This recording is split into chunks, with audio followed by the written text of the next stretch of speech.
আসসালামু আলাইকুম এভরিওয়ান, আশা করি অনেক ভালো আছেন। আমি আবারও হাজির হলাম এলিম 6.4 আর 15 ভার্সন থেকে আর 18 ভার্সন পর্যন্ত ব্যবহার করার জন্য নতুন কিছু এক্সেন ফাইল নিয়ে। এক্সেন ফাইলগুলো দিয়ে কিন্তু আপনি হিউম্যান ফটোগ্রাফি করতে পারবেন। অলরেডি কিন্তু আপনার ফটোগুলো দেখতেই পারতেছেন কতটা প্রিমিয়াম কোয়ালিটির ফটোগুলো কিন্তু আসতেছে। অ্যান্ড এক্সেন ফাইলগুলো কিন্তু আপনি ব্যাক ক্যামেরা এবং ফ্রন্ট ক্যামেরার সাহায্যে কিন্তু হিউম্যান ফটোগ্রাফি করতে পারবেন। একেবারে ডিএসএলআর কোয়ালিটি কিন্তু ফটোগুলো আসবে।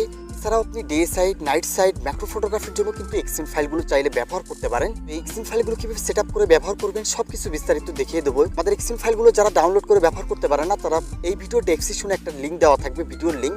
ওই ভিডিওতে আপনারা দেখে নেবেন। ওই ভিডিওতে কিভাবে ডাউনলোড করবেন সব কিছু বিস্তারিত দেখিয়ে দেওয়া হয়েছে। কিন্তু আপনার কালার ভার্সন, যারা এই ধরনের কালার ভার্সন অ্যাপ্লিকেশনগুলো ব্যবহার করতে চান, ভিডিও ডেসক্রিপশনে আমাদের টেলিগ্রাম চ্যানেল দেওয়া থাকবে, ওইখান থেকে আপনারা এই অ্যাপ্লিকেশনগুলো ডাউনলোড করে নিতে পারবেন। সব ধরনের কালার ভার্সন অ্যাপ্লিকেশনের লিঙ্কগুলো কিন্তু ভিডিও ডেসক্রিপশনে দেওয়া থাকবে।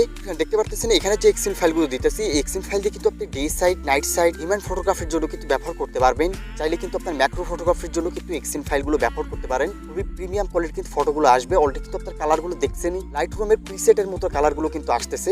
চ্যানেলে যদি নতুন হয়ে থাকেন অবশ্যই চ্যানেলটি সাবস্ক্রাইব করে দেবেন আর পাশে থাকা বেল আইকনটা প্রেস করে রাখবেন।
এখন কিছু এক্সএমএল ফাইলের কালার সেটিংয়ের কথা বলে দিচ্ছি। অনেকের আছে আপনারা কালারগুলো পরিবর্তন করতে চান, সেক্ষেত্রে আপনার যে এক্সএমএল ফাইলটা আপনারা কালার পরিবর্তন করতে চান সেই এক্সএমএল ফাইলটা আপনারা ফার্স্টে ইনপুট করে নেবেন।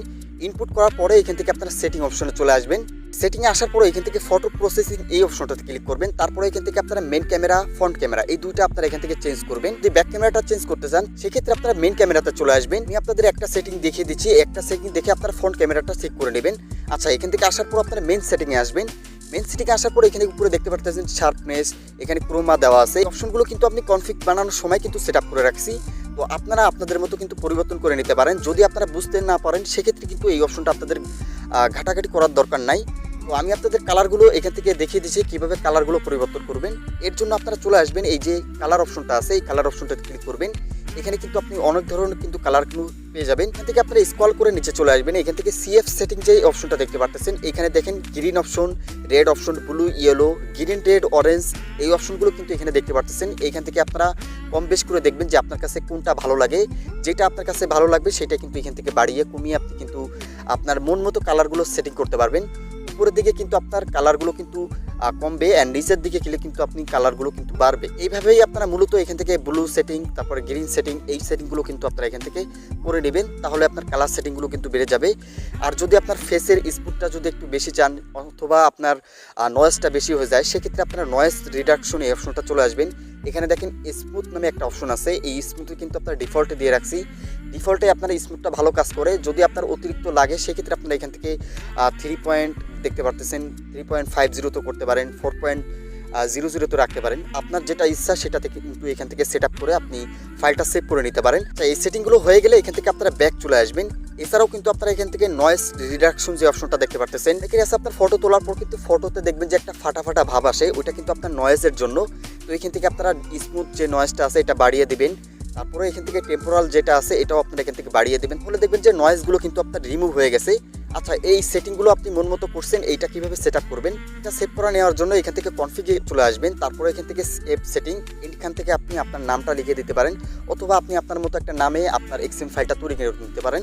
তারপরে এখান থেকে যখনই আপনারা ইয়েস ক্লিক করবেন এই এক্সএমএল ফাইলটা কিন্তু আপনার এখানে সেভ হয়ে যাবে। আচ্ছা, ক্যামেরাতে আসার পর এখানে দেখতে পারতেছেন সাইফ এক্সএমএল কিন্তু একটা সেভ হয়ে আছে এক্সএমএল ফাইল। এক্সএমএল ফাইলটাই কিন্তু আপনারা মাত্র সেটিং করে সেভ করলাম আপনাদের সামনেই। এভাবে কিন্তু আপনারা সেভ করতে পারবেন। ফ্রেন্ড, এক্সএমএল ফাইলগুলো যদি ভালো লেগে থাকে অবশ্যই ভিডিওতে একটা লাইক করে দেবেন, আর কমেন্ট সেকশনে আপনার মতামত বলতে ভুলবেন না কেমন হয়েছে এক্সএমএল ফাইলগুলো। আর যদি চ্যানেলে নতুন হয়ে থাকেন অবশ্যই চ্যানেলটি সাবস্ক্রাইব করে দেবেন এন্ড পাশে থাকা বেল আইকনটা প্রেস করে রাখবেন, বলে আমাদের নতুন নতুন এক্সএমএল ফাইলের ভিডিওগুলো কিন্তু আপনার কাছে সবার আগে পৌঁছায় যাবে। তো দেখা হবে, কথা হবে নেক্সট কোনো কনফিগ ভিডিওতে। ততক্ষণ সবাই ভালো থাকবেন। আল্লাহ হাফেজ।